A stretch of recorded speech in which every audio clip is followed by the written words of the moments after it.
If you don't have a song, you may as well not go to the pub at all. Lads. Watch this.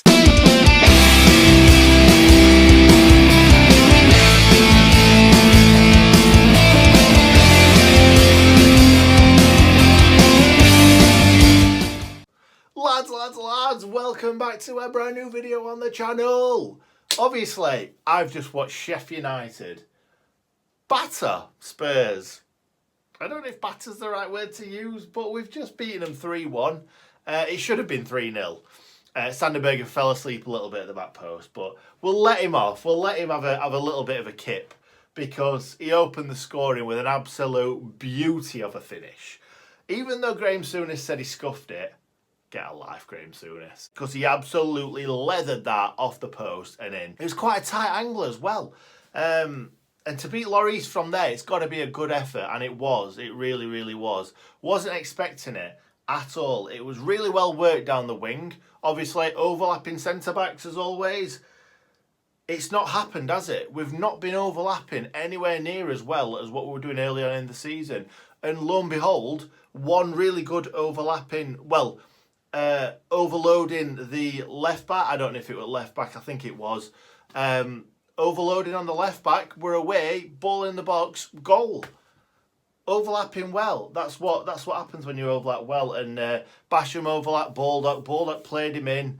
And then Sanderberger took it off Stevens. I was like, let Stevens have it because he's got such a good shot on him.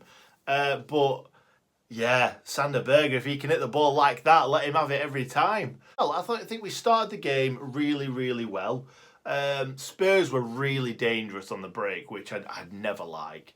Lucas Moura all day long, I think he got fouled about 60 times in the game. He got brought down every time he went forward, but he's so scary to defend against. I'm glad it's them boys on pitch rather than me having to defend against Lucas Moura because, Jesus, he's just...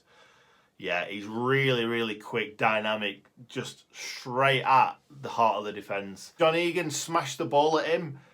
It landed to Kane. Kane turned inside. Terrible fit. Now, that was a scuff, Graham Souness. And Jamie Redknapp said, good finish by Kane. He scuffed it. The only reason why Henderson didn't save that was because he was expecting a Harry Kane thunderbolt past him. And then when he was just caught surprised, weren't he, when Harry Kane just hit an absolute scuffer just past his foot, but he should have saved it. But it's one of them things, it happens. I was devastated. I was shouting and screaming at the TV because we shouldn't have conceded that goal. Even though we didn't concede it, we shouldn't have let ourselves get into that position straight after scoring a goal. But it didn't count. Obviously, it's happened to us many times this season. I just don't know why Jamie Redknapp went absolutely off his rocker. I don't know. Because Jamie, it's happened so many times this season. He's saying it's the worst decision there's been all season. Well, what about when Aston Villa goalkeeper was stood behind his line with ball in his hands?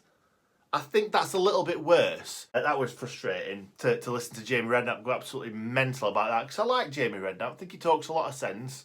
Like him on a league of their own as well. But when he's going absolutely crazy about that, it's happened not about 50 times. It's happened a lot this season though. And the fact that he's going mad about this one, it's like, he should have been like, oh well, yeah, it's a stupid rule, which it is. But it's one of them things. And he's going mental saying it's worst decision of the season. Stupid. Anyway, so obviously that happens. We get away with one. Get into half time. I think we were the better team for most of the game. Like, they might have had more of the possession. I'm not sure. I've not seen the stats. But we were the better team. David McGoldrick, what a game. Another brilliant game.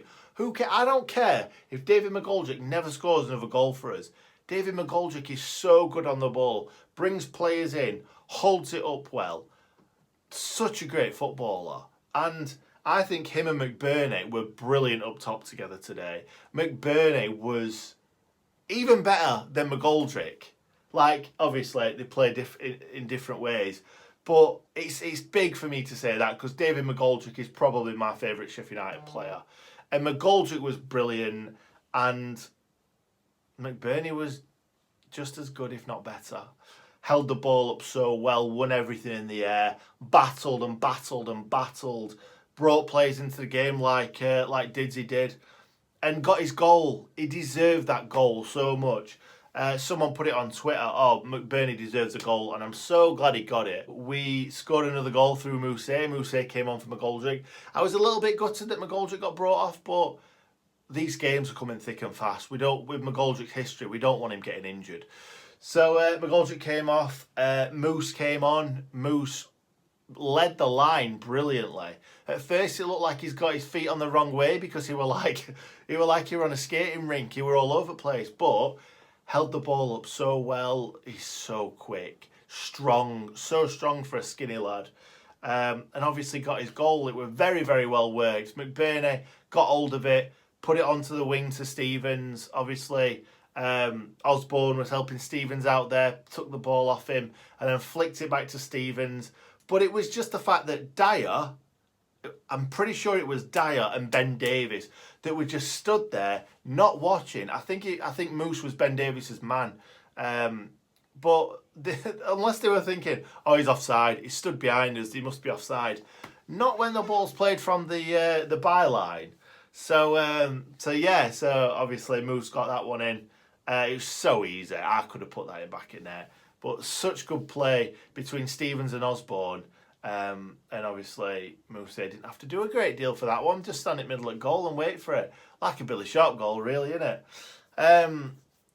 So carried on. Spurs tried to batter the door down by just constantly running at us. But we got too many men behind ball for them to create that much, really. Another goal scored. Sander Berger down the right-hand side. Baldock flicked it into him, but he's making these runs now. Before he was just stood about and kind of waiting for the ball to come to him instead of making that dynamic run through for someone to... That's how we play. It's just pass and move. And I think Sander Berger in not the last few games, like up to now, he's not really understood what they do.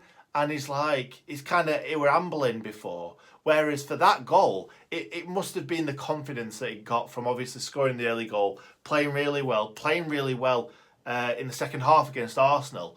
And he made that little dynamic run that Baldock flicked through to him.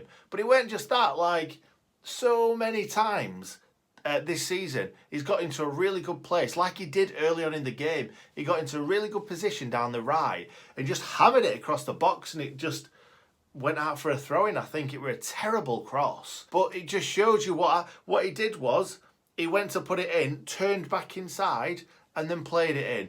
Instead of just trying to get rid of it straight away, trying to get a ball in straight away. He was actually thinking about it and turned inside, turned someone, and then McBurney's just stood there waiting for it just to come to his feet to flick it in. Lloris had absolutely no chance. Well, Lloris had no chance with all three goals, to be honest. Yeah, great flicking from McBurney, and like I said, he definitely deserved that goal. Spurs scored right at the end where Sander Berger should have been marking Son. It's difficult to mark someone like Son in there, but it found its way to Son at the back post. Sander Berger fell asleep, and he put it across the box. It was actually a really, really good ball from Son. Kind of on the half volley, straight into Kane's feet. Kane put it in the back of the net. So, a bit frustrating that we didn't get the clean sheet, but 3-1 at home against Spurs, especially when you look on that team sheet and it's like, where's the creativity going to come from? No Lundstrom, no Fleck, no Luke Freeman. I bet Freeman was gutted about missing today's game. I'm guessing that's because he's injured, because he wasn't even on the bench. I thought today would have been a perfect chance, but I'll go through the team now. Osborne was excellent. They were all brilliant. Osborne were excellent. Sander Berger were excellent. Ollie Norwood, I remember a few passes from him, but he wasn't really in the game. That's not necessarily a bad thing, because obviously Ollie Norwood didn't really need to do all the conducting. We were just playing really good football in front of him, so Ollie Norwood didn't really have to do a great deal. So yeah, he didn't make any mistakes either, which is good to see, because Ollie Norwood needs a bit of confidence as well, because he's been poor recently. I thought Stevens played well, better in the second half. I still think he's lacking a little bit of confidence after having a few poor games. But obviously he created the goal for Mousse.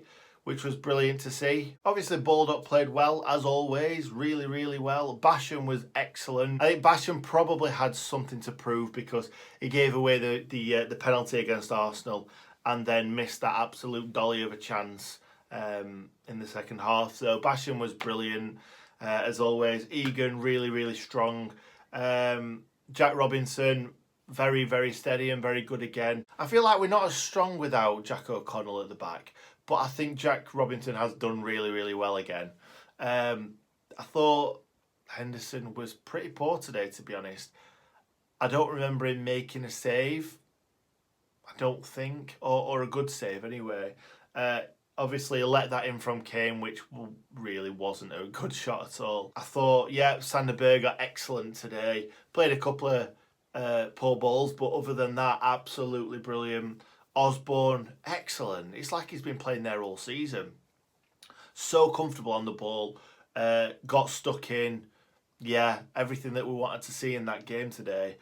And then finally, McBurney and McGoldrick were excellent. Moose, when he came on, were brilliant. And that's about it. So, yeah, that's our first win back since the lockdown. And we're 7th now. We've gone above Spurs. I'm guessing we've gone above Arsenal because Arsenal's gone above Spurs. We're back in kind of the European spots, I think. But I'm not bothered about that. Let's not think about Europe. Let's just think about carrying on, picking points up. We've got some big teams coming up. We've got Wolves. Burnley away, never going to be easy. Chelsea, we've definitely got our work cut out. But if we play like that every week, we get Fleck back in, we get Lundstram back in, why can't we? Why can't we stay in 7th position? Why? We've got Chelsea coming to Bramall Lane, which after that game and the fact that Chelsea lost away to West Ham, anything can happen, guys. Anything can happen. So I am absolutely buzzing about today. It's a weird one because I've been nervous about, well, no, not really nervous about today because I thought we'd blown it. I was really looking forward to the Man United game. I was really looking forward to the Newcastle game. Really looking forward to the Villa game. This is one that I wasn't looking forward to today. All day in the previous games, I've been buzzing. Can't wait. And then this one I was kind of like, we're playing tonight. We've got Spurs. Thinking we're going to get beat, and then they go and pull out an absolutely brilliant performance like that against all odds. So this is where we're going to leave it. Thank you very much for watching. Again, I'm nearly on 10,000 subscribers, so please subscribe. If you enjoyed the video, like the video. If you're absolutely buzzing that we won the game, like the video. And stay in good nick. If you enjoyed the video, hit the like button, and if my content is something that you might like to see more of in the future, hit the subscribe button with notifications turned on. Oh yeah, and stay in good nick.